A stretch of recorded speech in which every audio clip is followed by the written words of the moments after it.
Hey, Chords and Notes Nation. Happy Sunday. Rainy where I'm at, so I hope you are having good weather or a good day.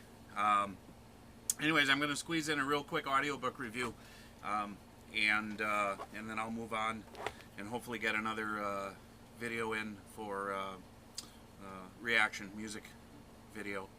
I won't tell you which because I haven't decided yet. Anyways, the audiobook I am reviewing today, Frankenstein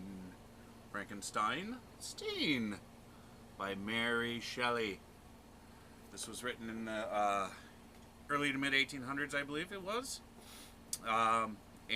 This is read by Ralph Cosham, and it is produced by In Audio. There are 6 discs, so roughly 6-7 hours of listening pleasure. Now, I struggled with this at first because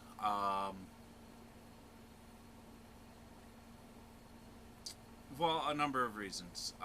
The way it was written, obviously, the early to mid 1800s is a different way of speaking.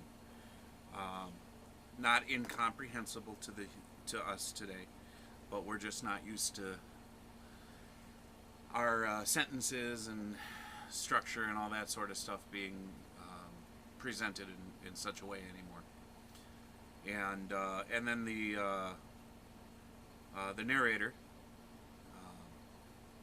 he does a good job, but it was I did back-to-back audiobooks, so it was going from one audiobook with a different reading style to this one with a different reading style. So it was kind of hard for my brain to catch up to it, if that makes sense at all. I don't know. Anyways, the story itself, most of you know the story, but it's not in the way that Hollywood tells it. I know there was, I'll say recent, within that last 10 years or something like that, another Frankenstein movie, and I'm not quite sure if I haven't seen it, so I don't know if it's more true to this story than previous Hollywood tellings have been. However, you have a young man who is fascinated with the old science, and the old science being like alchemy and, I guess, essentially necromancy. And then, of course, when he grows up, all the current scientists of the day are like, no, that's old stuff, that doesn't work.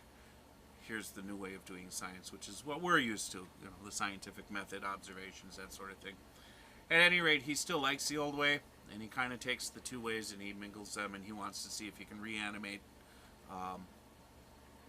dead flesh, which he does.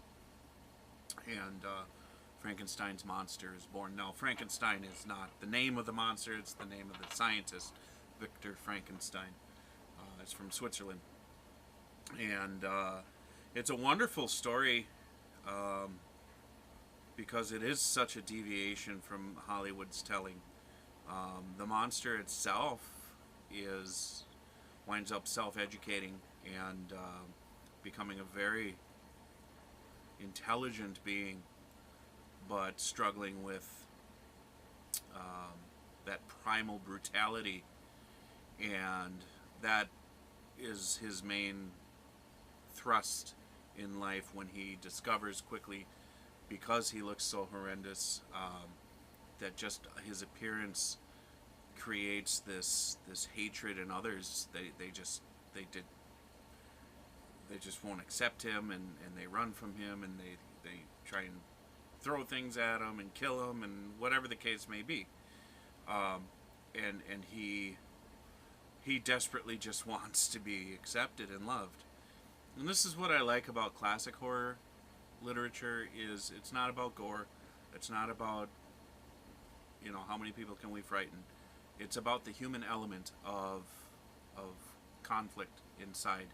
And when the darker side of our nature wins out, what what happens as a consequence. Essentially, that's the way I boil it down. The story is a wonderful story. It's definitely worth reading or listening to. I like the fact that it's not just villagers with pitchforks chasing a monster and burning them, because that doesn't happen. The monster actually takes revenge on the man who created him, which there's a lot of there's a theme there with what is the role of a creator to his creation. What are the obligations?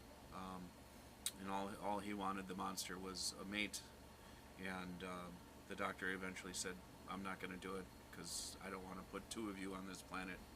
And so it became the monster's mission to destroy everything in the doctor's life, which he did, and he chases them all over Europe and up to the North Pole and whatnot. And finally, the doctor dies, and the monster lives on. Although we're led to believe that the monster is going to commit suicide in a funeral pyre because he's got nothing else anymore. He exacted his revenge, and his revenge was only on the doctor, was not on mankind. So, but it's never stated that he actually did it. So, very interesting there. All in all, I'm going to give this one a 4 out of 4. I did struggle with it a little bit because of the way it was read, and it's a lot like Dracula. It was written in letter forms, journal entries, that sort of thing. But the story was captivating. There were times where it was just like, okay, all right, you don't need to spend so much time doing this. But then all of a sudden, the next scene or whatever, it's just so enthralling, and it brings you in, and it makes up for those other moments. So, at any rate, Frankenstein, Mary Shelley, definitely I would recommend it if this is something that you would be interested in. The audiobook is a really good alternative to having to sit and read through it. And thanks for joining me. I appreciate it, and we'll see you in the next video. Bye, guys.